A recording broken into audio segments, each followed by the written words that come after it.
Ramadan bukan sekedar menahan lapar, tapi tentang koneksi. Koneksi kita dengan Sang Pencipta dan kepedulian kita terhadap sesama.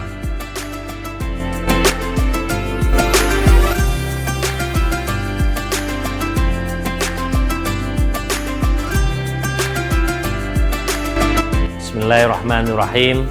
Assalamualaikum warahmatullahi wabarakatuh. Saya Fadil Ilyas, mewakili keluarga besar Bang Aceh, mengucapkan selamat menunaikan ibadah puasa 1447 Hijriah. Mari jadikan bulan ini untuk momentum untuk tumbuh lebih berkah dan berbagi lebih banyak. Ramadan penuh makna bersama Bang Aceh.